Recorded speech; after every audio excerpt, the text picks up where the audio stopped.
from the House of Assembly this week.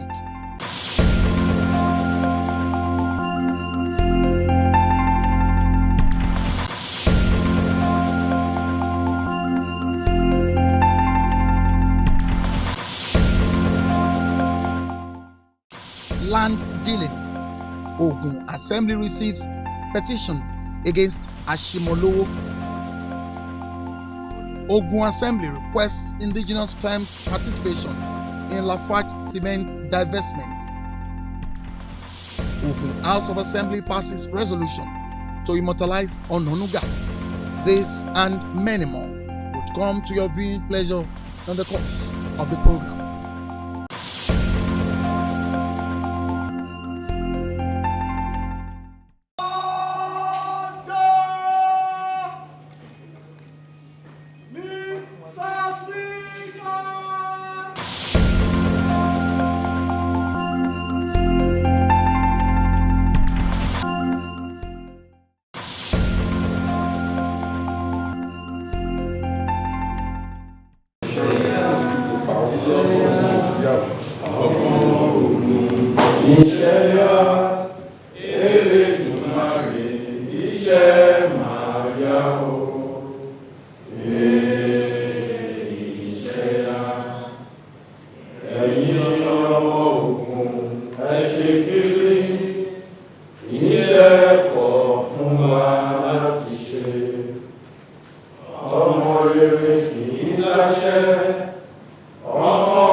Presenting the petition during the plenary presided over by the Speaker, Right Honorable Oludayse Lemide, House Committee Chairman on Justice, Ethics and Public Petition, Honorable Oluseun Adesoya, did explain further the allegations leveled against ASHIMOLOWO in relation to the transactions on the land matters at the Blue Garden City, Mowe Town. Mr. Speaker, I received a petition from DIVESTMENT committee. This petition needs to be seriously considered by this Honorable House, Mr. Speaker. This petition is against Pastor Matthew ASHIMOLOWO. I repeat, Pastor Matthew ASHIMOLOWO, on the sale of land at Blue Garden City, Mr. Speaker. In this petition, there is an allegation of fraud and a threat to the life and the business of the petitioner, Mr. Speaker. And protection of life and property of the inhabitants of the state is our fundamental duty, Mr. Speaker. And once there is a fraud and threat to the life and the business of the petitioner, I think, Mr. Speaker, we want to appeal this to this House to simply look into the petition. Thereafter, laid the petition on the table for further legislative actions. Responding, the Speaker, Right Honorable Oludayse Lemide, charged the House Committee on Justice, Ethics and Public Petitions, as well as that of Lands and Housing, to invite the concerned parties in the petition for further legislative deliberations. In another development, the Assembly has passed a resolution calling on the state government to direct the State Emergency Management Agency, SEMA, as a matter of urgency, provide succor to the victims of the recent storm that ravaged Ikongwa community in Odogbolu local government area, as well as other parts of the state that has experienced similar natural disasters in the recent times. The Assembly passed the resolution following the extensive debate on the motion sponsored by the Assembly Minority Leader, Honorable Lukman Adeleye, who lamented that the incident also affected schools in the community. The debate was supported by other lawmakers, with a call on the management of the state ministries of Environment, Education, Science and Technology, as well as SEMA, and the State Teaching Service Commission to appear before the state lawmakers on Thursday, 27 February 2025 for an interface with the Assembly.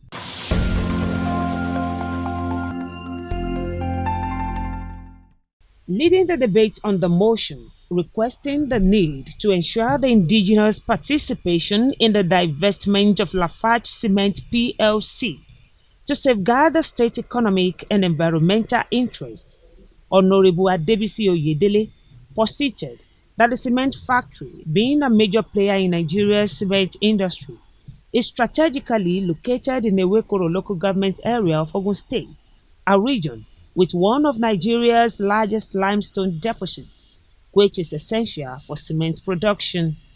He noted that OGUN AG, the majority shareholder of Lafarge Cement PLC, is set to divest its 83.8% stake in the company, with reports indicating that a Chinese company, OGUN Cement Co., is positioned to acquire the controlling shares in a deal valued at $1 billion.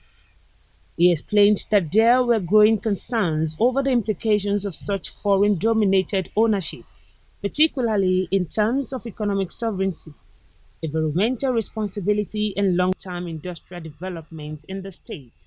The House is concerned that the sales of Lafarge Cement PLC to a foreign entity without prioritizing local investors may lead to capital flight, loss of local control, and reduce the accountability to the host community.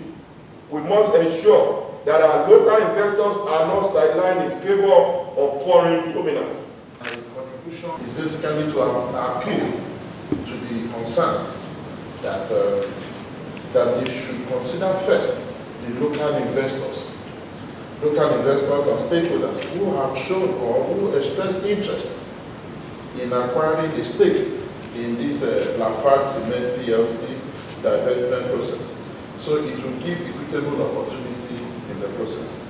And Mr. Speaker, I'm fully in support in the best interest of our dear state and the future of this great state as well. Thank you, sir. He urged the state government to immediately engage with the relevant federal authorities, including the Bureau of Public Enterprises (BPE) and the Federal Competition and Consumer Protection Commission (FCCPC), to advocate for the prioritization of local investors in the divestment process. The lawmaker called on Lafarge Cement PLC and OGUN AG to ensure that indigenous investors are given the first rights of refusal before any sale to foreign entities was finalized. He called on the State Ministry of Environment to ensure that any potential new owners of company commit to addressing environmental degradation in Ewekoro and other affected communities. Also, the Assembly has passed a resolution requesting the rehabilitation of Biliki Sushubon and rehabilitation of Okeri Road leading to the legendary tourist center in Ijebu Northeast local government area of the state. The passage of the resolution followed the debate on the motion led by the sponsor and member representing Ijebu Northeast State Constituency, Honorable Oluseun Adesanya, and supported by other members of the Assembly. Mr. Speaker, further note that the deplorable condition of Okeri Road severely hampers the flow of visitors, diminish the site appeal, and restrict the economic and social benefit that the tourism could generate for the state. Comment that the current deplorable condition of this road serves as deterrent to both tourists and potential investors, negatively impact the state's reputation as hub of tourism and cultural heritage.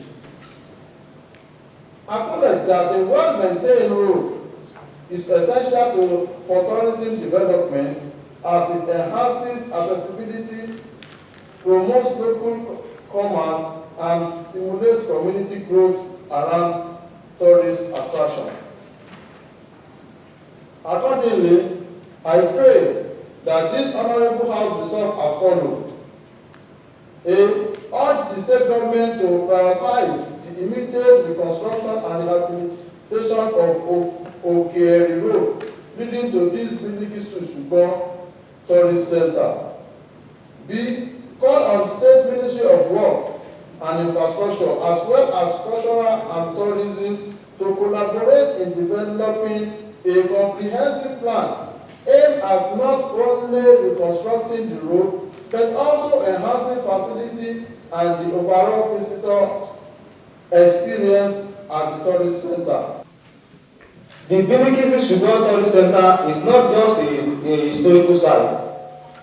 It is a potential economic driver that, if properly harnessed, can generate revenue, create employment, and elevate the state tourism profile.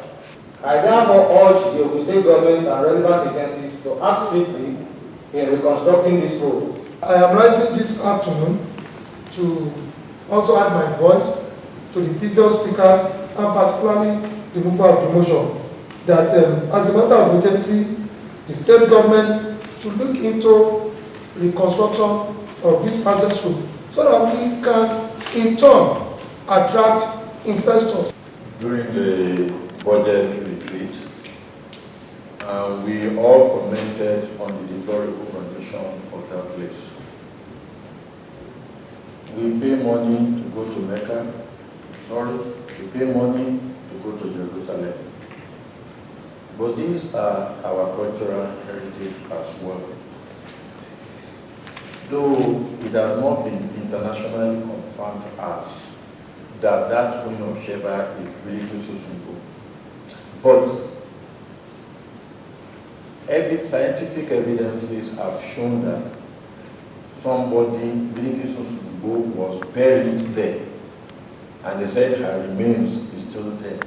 And that is why it has been listed as a global heritage by UNESCO. And if UNESCO should do that, I think if it were to be in other climes, that place would not be in the same position it is now. And when we went there, you know, some people, yes, your belief is your faith. People have said they've been going there and their prayers have been answered. I am saying this because of our discussion, our last discussion. So for somebody to move the motion now, to bring it as a motion, I think is bringing us into remembrance.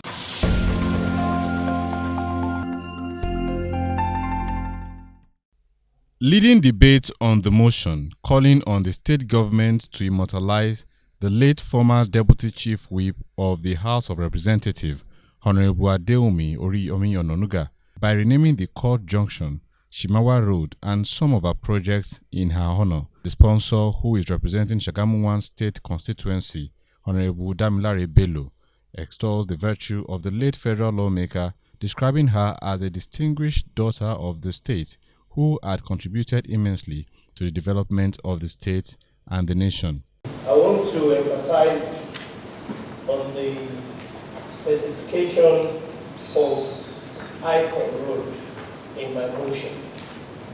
The reason is not perfect. I know for sure that she constructed that road during her regime.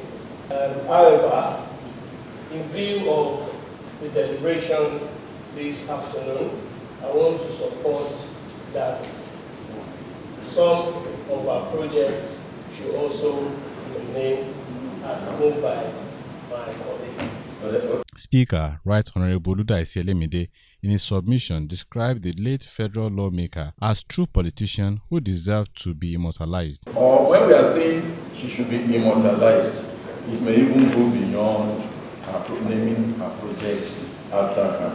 In the same vein, the Assembly also paid glowing tributes to some eminent Nigerians from the state who died in the last 2 weeks, commending their unwavering commitment to their communities, the state, and the nation. The state lawmakers, in their various reactions, extolled them as prominent sons of the state who had left indelible marks in commerce and industry as well as political landscape of the state and nation.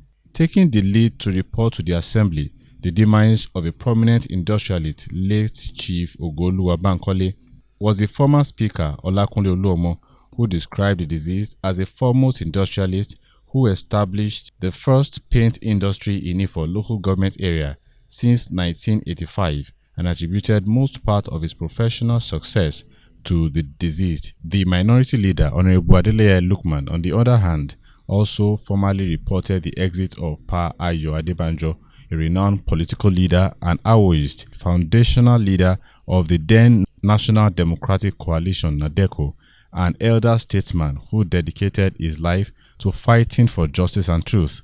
The lawmaker representing Odogbolu State constituency also commiserated with the people of Odogbolu on the death of the Alaye of Odogbolu, Oba Adedeji Olusegun Onogoruwa.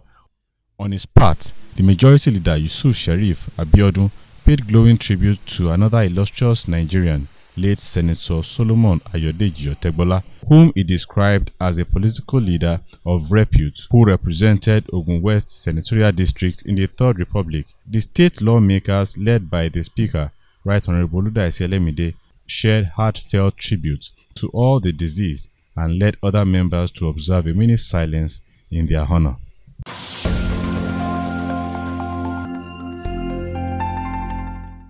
Ogun State House of Assembly, through its Committee on Justice, Ethics and Public Petitions, led by Honorable Oluseun Adesanya, has directed the management of Zama Plastics Industry (FZE) to return all share capitals and rights accrued to a chairman back to Zhenyan, an aggrieved partner, who is also a Chinese national and investor in the Ogun Guangdong Free Trade Zone. The House Committee also extended an invite to the management of the Ogun Guangdong Free Trade Zone to appear before the committee next Tuesday, 4th March 2025, for further interface on the matter. This resolution was reached during a tripartite meeting at the Assembly Complex, Okemosan, Abeokuta, involving all parties in the formal complaint by one of the parties, Ms. Zhenyan, on allegation of threats to investment, breach of agreement and breach of peace at the Ogun Guangdong Free Trade Zone in the state. The committee chairman, in company of other lawmakers, stressed the need for a peaceful resolution of the matter between the petitioner and the respondents within 5 days, requesting the parties to attend the follow-up meeting at the House of Assembly complex on Friday, 7th of March 2025. Honorable Adesanya cautioned that failure to comply would result in the closure of the factories involved. Earlier in their presentation, the petitioner and counsel to the petitioner claimed that the defendants, who were co-shareholders of Zama Plastics Industry (FZE), ousted her from the organization, stripped her of her rights as chairman, and barred her from subsequent entry into the industry situated on a piece of land she leased from the management of the Free Trade Zone. Earlier in their presentation, the petitioner and counsel to the petitioner claimed that the defendants, who were co-shareholders of Zama Plastics Industry (FZE), ousted her from the organization, stripped her of her rights as chairman, and barred her from subsequent entry into the industry situated on a piece of land she leased from the management of the Free Trade Zone. This, she noted, was contrary to their partners' investment agreement. The co-shareholders also refused to give her a definite date on when a capital stake of 38% in the company will be paid. The defendants rebutted the petitioner's prayers and laid allegations of financial misconduct and refused to provide evidence of a land lease from the Ogun Guangdong Free Trade Zone.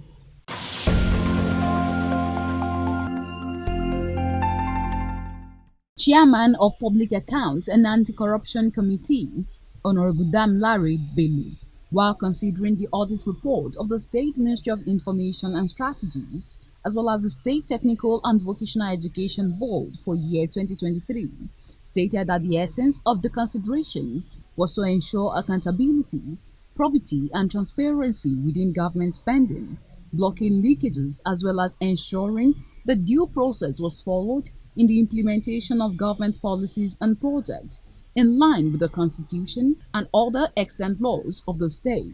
We are using this medium to appeal for the cooperation of all invited parties during this exercise, and failure to cooperate with the committee may result to a further escalation.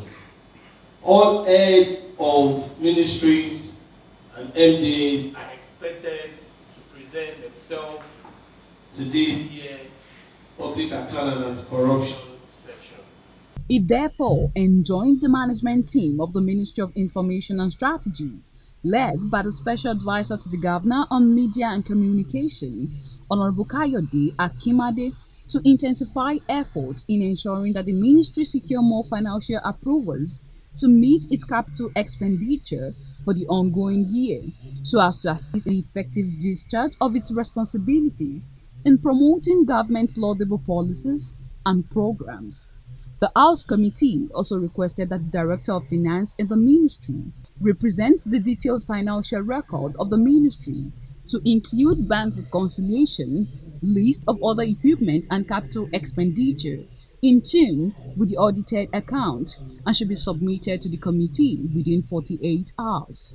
Responding, the Special Advisor to the Governor on Media and Communication, Honorable Akimade, appreciated the value being brought to governance through the activities of the committee, assuring that efforts were being made to secure more funding for the ministry's capital project for the current financial year.